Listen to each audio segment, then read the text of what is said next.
Case, what are your thoughts on what was your reaction, I guess, to the news that Chad was released this morning? Yeah, it's tough. Obviously disappointed.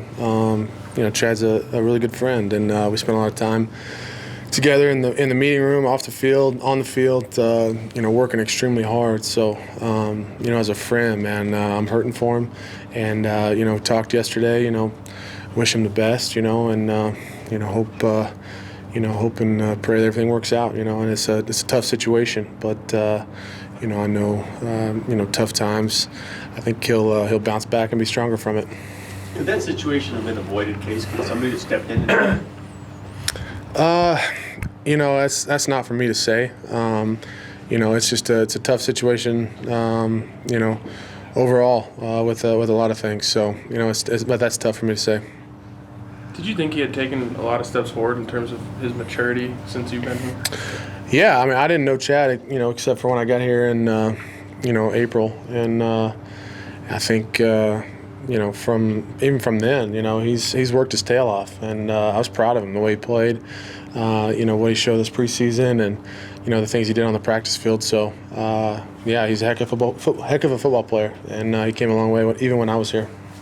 What do you take from the 60 minutes of football a few weeks ago against Kansas City, especially to their defense, and apply to it moving forward? That was a different-looking defense last weekend against Cincinnati, maybe even than the one you guys played against.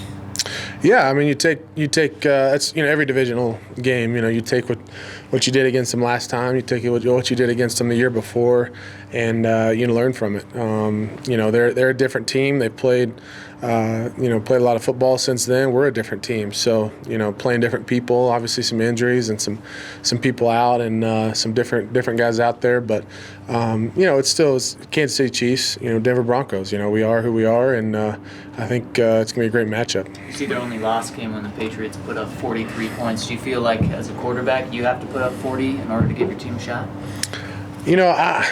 We have to put up enough, but put up more than they do. Obviously, they're great offense, but I have a lot of trust, a lot of faith in our defense. I think they got a great plan and a great scheme, great players that can match up well with those guys. So, for us, offensively, we're trying to score every time we get the ball. I think if we do that, I think we're going to come away happy. Case, I think your only start at Arrowhead was your first career start. Mm-hmm. What do you remember from that environment? I always remember my first start being in the tunnel, about to run out. It was a special moment, and Kansas City's a cool place to play. I got a lot of respect for not just the football team, but their fans, their atmosphere. They know football. They're loud. I think they set the record for outdoor stadium noise. Whatever the decibel level was that day. So I know firsthand how loud it can be, and how important operating in and out of the huddle. Pre-snap, at the line of scrimmage, making sure my guys know where to line up, what play we're in, all those things. So we got the crowd noise cranked up today. I think it's going to be important that we work, through that all week. Case, as a leader on this team and everything that's happened over the last 24, 40, 36 hours, do you address that with the guys? Did you talk to them before practice today, or is it just kind of understood that you're trying to move on? I think everybody's got their minds on the Chiefs right now. That's what's great about this team is there's, no matter what's going on outside this building, there's one goal in that locker room. There's one thing that everybody's worried about. We all have different things that, we bring into, in our lives, personal lives, whatever it is. But there's one goal in that locker room, and that's, beating the Chiefs this week.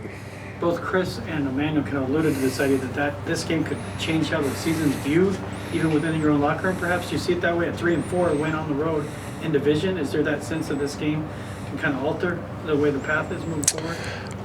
It's always hard to say. For us, it's important because it's the next game.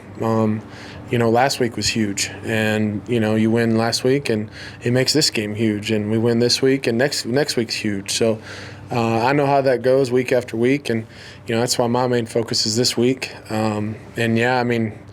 win this week, it's going to be huge. It's going to make next week even bigger. So that's why I love this game. That's why I love playing in the NFL, because every week is a big game, and every week's a must-win. Case, Kevin Hogan probably better than anyone else here.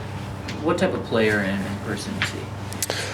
Kevin, I got a lot of trust in Kevin. I think similar paths. Been on a few teams, and he's done a great job stepping in and getting a lot of mental reps every day, getting better every day. So he's done a great job. Great team guy, great locker room guy to be around, and I have complete trust in him if he needs to step in. Vaughn Miller, just from your perspective in going against him in practice, what makes him so good at not just getting to the quarterback, but being able to knock the ball out? Pass rushers in this league are so good at that. And Vaughn is, he's at the top of the list. Those guys aren't just trying to get sacks or trying to get sack fumbles. And we call those guys game wreckers. And, he's a game wrecker. He can change the game. And having a guy like that on your side is nice. Okay, thank you. Thanks. Thanks, guys.